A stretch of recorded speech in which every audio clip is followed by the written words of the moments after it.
Bonjour à tous. Donc, nous sommes aujourd'hui là avec Nathalie du coup, pour vous présenter donc, la troisième section de notre guide du portfolio. Aujourd'hui, on va pouvoir aborder la question du support, l'évolution de votre portfolio à travers le temps et la gestion du contenu. Alors du coup, là, c'est la partie de la gestion. Donc le premier point déjà, ça va être aussi de soigner donc, la première page et aussi la dernière page de votre portfolio. Le meilleur point à retenir, c'est que surtout qu'on veut que l'utilisateur, ou le lecteur ou le recruteur puisse quitter votre portfolio en gardant la meilleure image de vous. Donc c'est pour ça que la première impression est très importante, mais aussi on oublie souvent que la dernière impression est à vraiment prendre en compte aussi. C'est un principe en psychologie, ouais. Exactement, ouais. Et du coup, Nathalie, quel support choisir? Alors là, on a le choix, effectivement, on peut soit faire un site en ligne, soit choisir un PDF. Alors, quelles sont les questions à se poser en site ou un PDF? Si vous voulez le mettre en ligne, quel est votre but finalement? Est-ce que ça vaut le coup?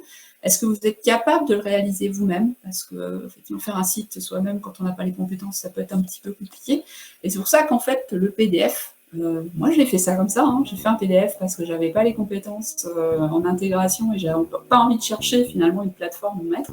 Donc le PDF, c'est une solution qui est complètement adaptée et qui est parfaitement acceptée et validée par les recruteurs. Il n'y a aucun souci, ne vous en faites pas. Le seul bémol peut-être, c'est si vous estimez avoir des bonnes compétences en intégration, donc si vous dites je suis par exemple UX designer très porté UI avec des compétences HTML, JavaScript, là, il vaudra quand même mieux le faire en ligne pour vous montrer. C'est une façon de montrer effectivement vos compétences, de faire votre propre site. Alors, comment est-ce que je peux savoir où je dois poster mon portfolio, le service, le support que je dois utiliser? Donc, pour la partie plus spécifiquement offline, faut pas oublier que la création d'un portfolio en ligne ou pas en ligne, c'est très chronophage. Donc, si en plus, déjà la création en elle-même est longue, si derrière, le mettre en ligne, ça peut vous poser des problèmes parce que vous ne savez pas faire. Donc, je vous rappelle, faites un PDF. Si vous pouvez faire, c'est un simple site avec juste une petite page de présentation et un lien vers un PDF. L'avantage du PDF, c'est, on verra quand on parlera de la notion des portfolios au pluriel, c'est que vous pouvez finalement adapter un PDF aux besoins du poste. Effectivement, vous êtes multicasquette, vous postulez sur un poste qui est plus de UX Writer, Content Designer, vous allez peut-être plus mettre en avant finalement les cas d'usage sur lesquels vous êtes intervenu en tant que UX Writer. À l'inverse, si vous postulez sur un poste en UX Researcher et que vous en avez fait aussi, vous mettrez plus en avant effectivement la partie UX Research. Et voilà. Et par contre, effectivement, on peut faire aussi des versions en ligne. Et Manuel, tu as référencé quelques plateformes disponibles. Alors, il y en a beaucoup, mais on n'a pas tout testé. C'est pas facile de savoir laquelle choisir. Oui, exactement. En fait, niveau plateforme, en fait, il y a un tas de plateformes différentes qui vont pouvoir vous assister, donc légèrement ou vraiment complètement sur la création de votre portfolio. Donc, certaines vont nous proposer des templates où on aura juste à changer quelques couleurs ou quelques polices en quelques clics pour avoir un rendu assez professionnel et assez rapide. Ou d'autres qui vont nécessiter quelques connaissances en code. C'est toujours assez compliqué de pouvoir se positionner, choisir quelle plateforme nous convient. Il y a certaines plateformes aussi qui vont être aussi plus payantes que d'autres. En fait, en fonction du niveau d'assistanat qu'ils vont avoir sur la plateforme, des fois certains modules vont être plus payants que d'autres. Mais là, on en a référencé donc une quinzaine en fonction aussi des personnes autour de moi dans quel portfolio, sur quelle plateforme ils ont utilisé. Donc certains ont utilisé Wix, mais ils sont en train de switcher sur, par exemple, un Notion qui est complètement peut-être moins design, mais au final très intuitif pour certains. On a beaucoup parlé de Adobe Portfolio, qui a l'air d'être une plateforme assez sympa, assez cool, avec aussi des modules très facilement personnalisables et WordPress aussi. Moi, personnellement, j'ai réalisé le mien sur Webflow. Donc, c'est vrai que là, il y a quelques aussi notions de code à avoir au niveau des marges, au niveau des positionnements, des choses comme ça qui moi, je voulais me challenger là-dessus pour m'amuser un petit peu. Mais certaines plateformes, même comme Squarespace, va vous proposer moi, j'avais utilisé même Portfolio Box à la base dans mon ancienne profession. Et c'est vrai que c'était assez facile. Le rendu est super clean. Et il y a pas, voilà, ça peut aussi très bien suffire et le faire assez facilement. Je sais que ça m'avait pas pris beaucoup de temps. Mais ça dépend vraiment de chacun, de ce que vous voulez montrer. C'est vrai que si vous avez des notions de dev ou même juste vous voulez vous challenger et comprendre comment construire un site internet, ça peut être un super point à présenter aussi lors d'un entretien, en fait, aussi. Moi, j'ai un petit retour d'expérience par rapport à ces différentes plateformes, puisque là, on est en cours de recrutement. On a eu un portfolio qui était sur Adobe Portfolio, qui était assez long à charger. Alors, je ne sais pas si c'est parce que les visuels embarqués étaient vraiment trop gros ou parce que la plateforme était surchargée. Si vous faites votre portfolio sur une plateforme quelle qu'elle soit, faites tester autour de vous par des amis, par différentes personnes qui ont différents types de devices, que ce soit voilà, des Mac, des PC, des ordinateurs sur mobile, pour voir finalement le rendu, et pour voir aussi la vitesse de chargement et la navigabilité de votre portfolio. Parce qu'il n'y a rien de plus frustrant que d'avoir un truc qui s'affiche, qui met un temps fou à s'afficher, et qui en plus, quand on essaye de faire défiler, ça plante, ça rame, ça frise, et ça peut donner finalement une mauvaise image de marque à votre portfolio, et le recruteur en face, il en a marre. C'est ce qui m'est arrivé avec le portfolio sur Adobe, hélas. Si on m'a beaucoup parlé aussi de Beyond the Dribble, mais que moi personnellement j'utilise pas et qu'à chaque fois que j'ai eu face à un portfolio justement sur ces plateformes, je trouvais que c'était dommage parce que ok c'est joli, il y a des images, des choses comme ça, mais c'est assez compliqué de mettre en scène un peu le study case ou sinon on importe complètement un PDF dedans.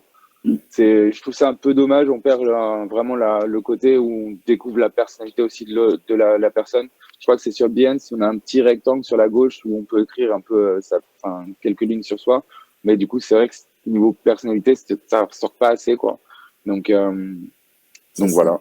Je vous ai mis aussi deux liens où c'est des comparateurs aussi de différentes plateformes et je pense qu'en ligne vous pouvez en trouver énormément. Donc n'hésitez pas à aller voir justement de comparer les tarifs aussi, comparer les. Moi je crois que sur Webflow, je paye 13 € par mois parce que j'ai pris la version mensuelle. Mais il y en a qui vont être il y a une version aussi gratuite. Moi c'est parce que j'ai voulu avoir un mon nom de domaine. D'autres petits points auxquels il faut penser. Pensez effectivement au format que vous allez délivrer, hein, comme je disais tout à l'heure. Faites-le tester sur différents devices. On s'est posé la question la dernière fois, est-ce qu'il faut finalement qu'un portfolio soit visible sur mobile ou pas? Voilà, on n'a pas trop d'accord sur la question. Je ne sais pas s'il y a beaucoup de recruteurs qui regardent sur mobile, mais on ne sait jamais. En tout cas, si vous êtes UX designer avec des compétences en intégration, je pense que ça sera important. Si vous faites sur un PDF, bon, ça sera moins visible, mais ce n'est pas la priorité, ce n'est pas très très grave. Assurez-vous quand même de la qualité des visuels, on en a déjà parlé lors des précédents épisodes, on le redit, il ne faut pas non plus qu'il soit très très lourd, mais il faut qu'il soit de bonne qualité, il faut qu'on puisse finalement voir vos différents rendus. Oui, exactement, et même par rapport au mobile, c'est pas forcément le recruteur qui va présenter son mobile, mais par exemple, moi, ça m'est déjà arrivé de rencontrer des personnes dans des meetings et de vouloir leur présenter ton travail. Et du coup, c'est pratique d'avoir ton portfolio accessible sur mobile. Et je sais que moi, à l'occurrence, j'avais un portfolio box justement à la base. Et après, ça a dû être optimisé depuis. Mais par exemple, quand je coupais du coup mes pages qui étaient en format un peu A4 sur mon téléphone, j'avais pas la possibilité de zoomer. Du coup, c'était vraiment compliqué à présenter mon portfolio quand je rencontrais quelqu'un. C'est pour ça que j'ai aussi choisi de changer de plateforme. Mais voilà, c'est des petits points à prendre en compte. Et justement, quand on parle de prendre en compte l'utilisateur, on a quelques points. Donc, tu parlais déjà, par exemple, le temps de chargement. Et ça, c'est un point important d'optimiser le contenu pour être sûr que la page se charge assez rapidement. Et ensuite, après, il y avait différents points qu'on pouvait justement aborder ensemble. Par exemple, la navigation, c'est assez agréable quand on peut se promener assez facilement dans le portfolio sans se retrouver perdu ou sans savoir trop où on en est.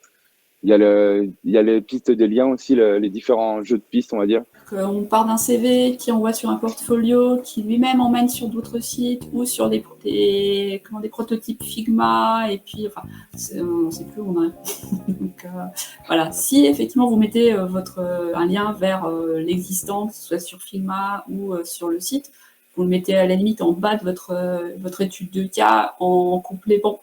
Mais il ne faut pas que ça devienne l'élément principal où vous commencez à décrire finalement votre étude de cas sur votre portfolio, et en gros vous dites le reste il est sur Figma, débrouillez-vous. Non.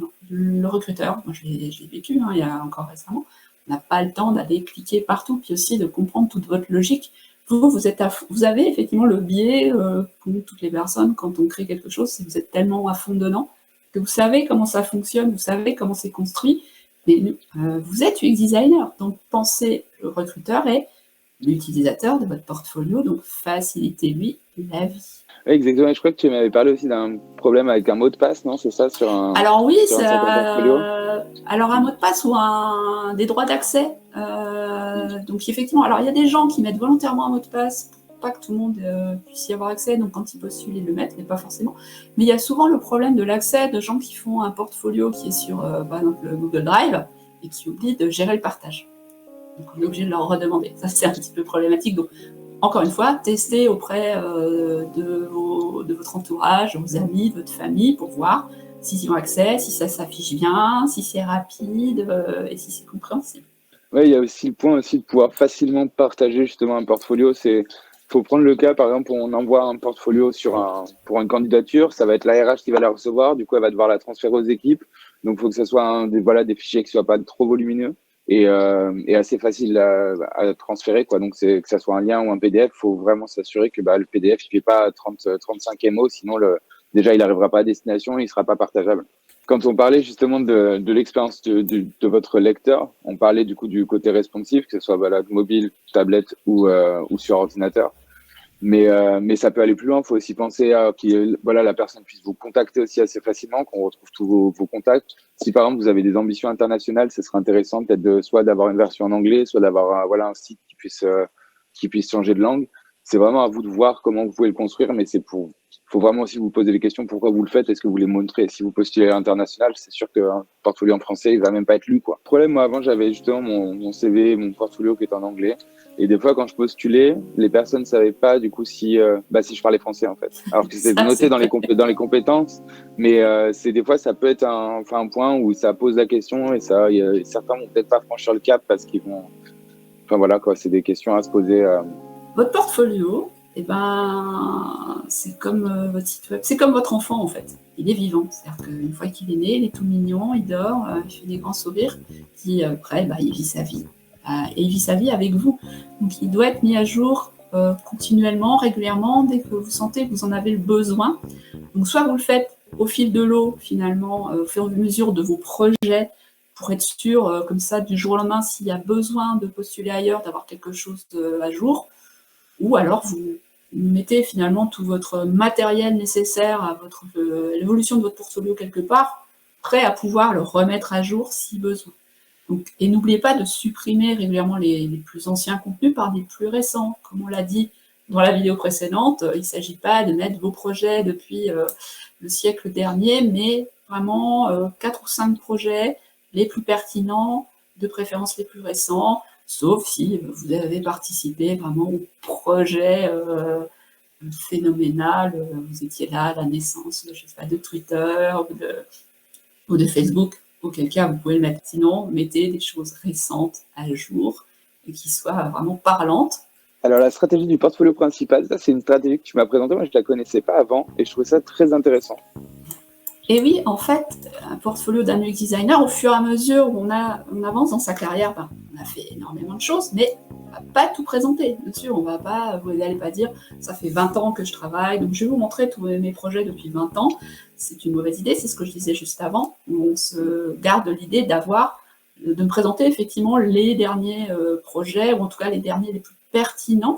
Donc vous allez ajuster votre portfolio en fonction du poste, mais aussi vous allez vous créer une sorte de master portfolio. Vous pourrez aller piocher en fonction des offres. Et c'est aussi quelque chose qui vous permettra finalement de garder un regard un petit peu, je dirais, de souvenir, ou en tout cas de vous élever par rapport à l'avancement de votre carrière. En gardant l'ensemble finalement de vos projets, vous pourrez voir votre évolution. Si vous arrivez à un moment de doute dans votre carrière où vous dites en fait j'ai rien fait, ça je sais pas faire, etc. Prenez le temps de regarder les projets sur lesquels vous avez travaillé depuis le début. On l'avait dit dans la première partie de la création du portfolio, c'est essayer de garder finalement l'ensemble de vos projets, même ceux que vous estimez moches. Comme ça, avec le temps, vous regardez. Vous regardez ce que vous avez fait il y a 5 ans, vous regardez ce que vous avez fait il y a 10 ans, et vous regardez les mêmes choses que vous faites aujourd'hui. Vous voyez les évolutions. Vous voyez finalement à quel point vous avez gagné en compétences. Ça pourra sans doute vous remettre du baume au cœur, et vous pourrez vous dire « Ah oui, finalement, j'ai fait tout ça, c'est pas mal. » Donc avoir ce master portfolio qui est une sorte de backlog de vos projets et aller chercher en fonction de votre humeur ou de l'évolution de votre carrière. Si, ça peut être en fonction des clients. Aussi, mais si à un moment donné, si vous avez par exemple quelque chose en ligne, et à un moment donné, vous vous dites, je vais me concentrer sur la partie UX Research, où j'ai envie de montrer mes compétences en lead, vous pourrez du coup aller chercher les projets qui sont en relation avec ça et les mettre en avant en retirant progressivement ceux qui ne correspondent plus finalement à vos attentes. Ouais, c'est ça, je trouve l'idée très pratique parce que par exemple, souvent, si on doit présenter justement 3-4 projets pour une offre, des fois, on va avoir des projets qui vont être faits, par exemple, sur des applications, des projets sur des sites internet, des projets pour des ateliers qu'on a créés. Et en fait, c'est vrai que des fois, en voulant présenter plusieurs types de choses qu'on sait faire, on passe pas pour des gens compétents dans une certaine domaine comme là, ils en ont besoin. Et ça peut être intéressant justement de pouvoir venir piocher dans certains projets, dire ah bah tiens là je fais des projets par exemple sur du e-commerce, je vais prendre 2-3 projets de e-commerce, je vais le mettre sur mon portfolio et je pose ma candidature assez facilement. Donc je trouve que la manière était très pratique. Ouais. C'est ça, on joue en fonction effectivement du type de device, si on postule sur des choses où il faut plus de mobile ou de site web, en fonction du poste qu'on a envie d'avoir, et aussi en fonction finalement du secteur sur lequel on postule. Comme tu l'as dit, faire du e-commerce, si vous faites du secteur public, si vous faites de la banque, si vous faites de l'industrie, si vous avez fait un peu de tout ça et qu'à un moment donné, vous vous dites je vais retourner dans la banque, je vais retourner dans l'industrie, présenter finalement les projets qui correspondent. Vous aurez beaucoup plus de chances que si vous présentez, je sais pas, que des sites de e-commerce pour un projet en secteur public. Ça peut effectivement pas spécialement jouer en votre faveur, surtout si en face il y a des gens qui ont fait un secteur public. Exactement. Merci à tous déjà de nous avoir écoutés. J'espère que nos 3 guides, nos 3 chapitres du guide du portfolio vont vous aider à trouver un job. N'hésitez pas à nous contacter si vous avez des retours justement là-dessus, si ça vous a aidé, si vous voulez d'autres conseils. On reste disponible avec Nathalie sur Do Not Panic principalement, ou même sur LinkedIn. Do Not Panic. Merci à toi Manuel, ça a été un vrai plaisir de travailler avec toi. Ça nous a pris pas mal de temps, mais on a réussi à finalement proposer quelque chose. Et on espère merci que ça à toi Nathalie aussi. Merci, au revoir. Au revoir.